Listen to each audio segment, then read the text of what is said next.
जागते रहो।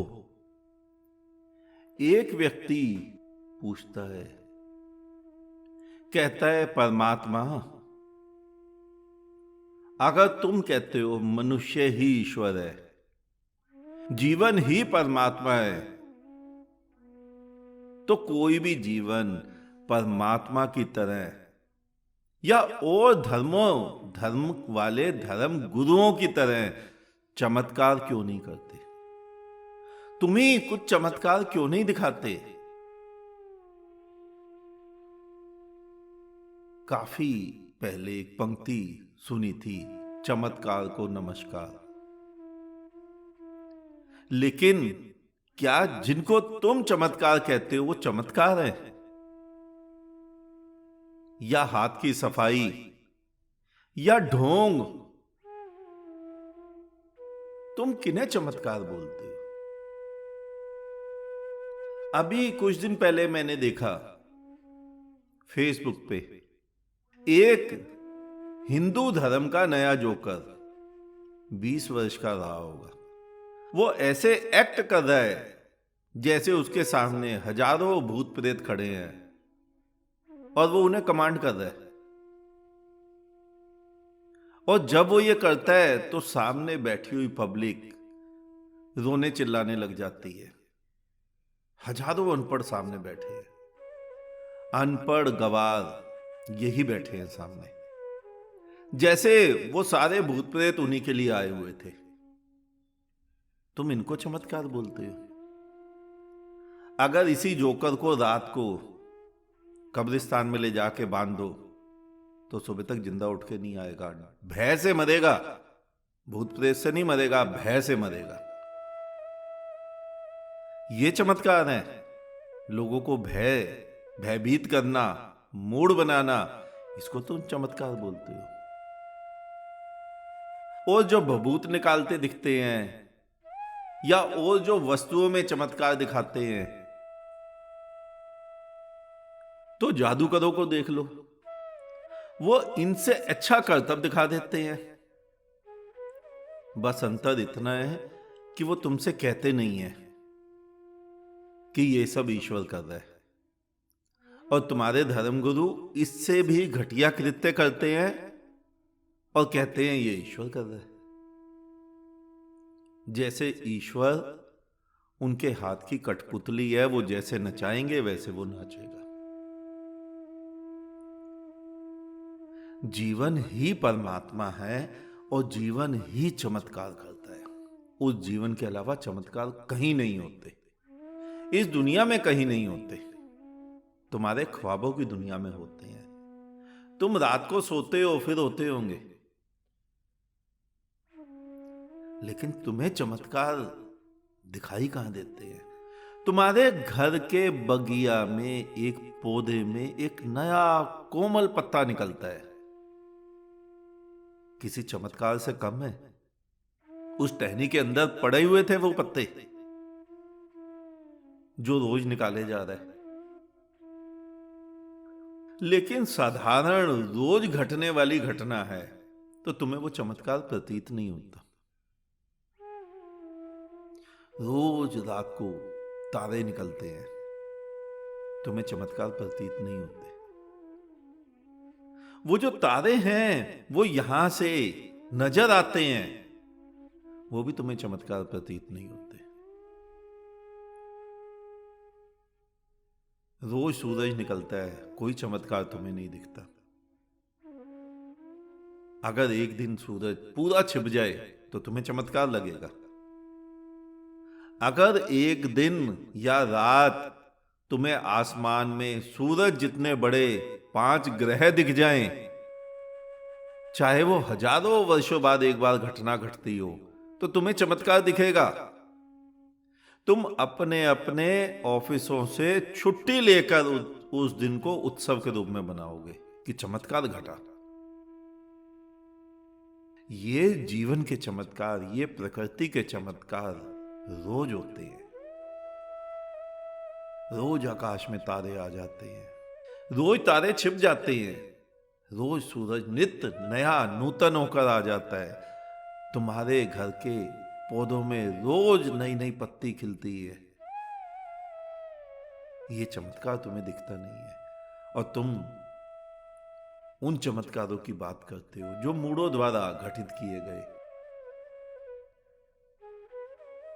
इस बात से कुछ भी फर्क नहीं पड़ता कि वो हिंदू के मूल धर्म गुरु थे या मुसलमान के, सिख के या ईसाई के। आज सभी तो ये कृत्य कर रहे हैं। परमात्मा उसको कोई जान नहीं पाया, उसको जान सकता भी नहीं। धर्म के भीतर रहकर, एक घट के भीतर रहकर कोई भी व्यक्ति घटाकाश को कैसे जान सकता है? उसको तो आकाश घड़े के मुंह के बराबर ही दिखेगा, इससे ऊपर का दिखेगा ही नहीं, क्योंकि वो स्वयं घट के भीतर है। तुम्हारे धर्म घट ही तो हैं। उनके भीतर बैठ के तुम्हें कैसे उस विराट का अनुभव होगा? पढ़ा भी होगा ना तुमने, पंडित और मसालची दोनों बूझे ना आई, औरों को उजला करें आप अंधेरे माई। तुम्हारे धर्म गुरुओं को यह समझ आ भी नहीं सकता है। उसके लिए घट तोड़ना होगा। अनंत आकाश का दर्शन करने के लिए घट तोड़ना ही पड़ेगा। और तुम्हारा घट घट के अलावा कुछ है भी नहीं। वो धर्म केवल खोल के अलावा कुछ है भी नहीं। वास्तव में वह जीवन ही जीवन है, परमात्मा ही परमात्मा है, अनंत आकाश। लेकिन तुम देखोगे कैसे? जब ऊपर उड़ोगे तभी देखोगे कि उसके अलावा कुछ अस्तित्व ही नहीं है। तुम सागर की एक लहर को क्या लहर के रूप में संजोकर रख सकते हो? कैसे भी? क्या संभव है? नहीं, क्योंकि वहां सागर ही सागर है, कोई लहर का अस्तित्व नहीं है। उसी प्रकार यहां जीवन ही जीवन है। मैं और तू का कोई अस्तित्व नहीं है। हिंदू और मुसलमान का, सिख और ईसाई का कोई अस्तित्व नहीं है। ये तो दुकानें हैं। जब तक आंखें बंद कर देखोगे तब तक धर्म रूपी गड्ढों में गिरे ही रहोगे। जिस दिन आंखें खोल ली उसी दिन उस गड्ढे से बाहर निकल जाओगे। स्वयं निकल जाओगे, कोई निकालेगा नहीं, कोई निकालने आएगा नहीं। आखिर कृष्ण भी तो निकले थे, बुद्ध, महावीर, मोहम्मद, जीसस, नानक, कबीर, ये भी तो निकले थे। तुम भी पुनः बाहर निकल जाओगे और खड़े होकर तमाशा देखोगे। अपने ही माथे पे हाथ रखोगे, अपने ऊपर हंसोगे। हाय, क्या था मैं? और क्या माने बैठा था स्वयं को? पापी, तुच्छ, जन्मों जन्मों का पाप किया हुआ मैं ये मान रहा था। लेकिन मैं तो ब्रह्म हूं, मैं तो जीवन हूं, जो ना घटता है ना बढ़ता है, नित्य नूतन, फॉर एवर, हमेशा हमेशा विद्यमान रहता है।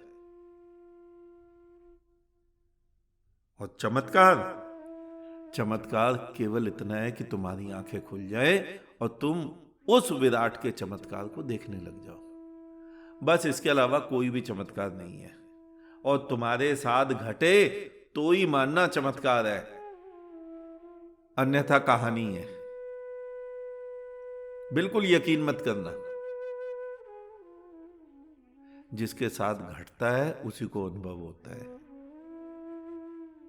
मजनू ने लैला से जो प्रेम किया, उस प्रेम का अनुभव मजनू के अलावा किसी को नहीं हो सकता। तो तुम्हारा जो प्रेम होगा विराट के प्रति, जो आलिंगन में तृप्ति मिलेगी तुम्हें उस विराट के साथ, वो केवल तुम्हें अनुभव होगी। तुम चाहकर भी उसका बखान नहीं कर सकते। इसी कारण कहा जाता है कि सत्य कोई किसी को दे नहीं सकता। वो एक अनुभव है, आनंद का, चित्त का। वो कटोरा भरकर खीर नहीं है, वो खीर के खाए हुए की तृप्ति है। तृप्ति को कैसे किसी को दोगे? खीर दी जा सकती है। आज इतना ही, शेष किसी और दिन। अंत में चारों तरफ बिखरे फैले परमात्मा को मेरा नमन। तुम सभी जागो, जागते रहो।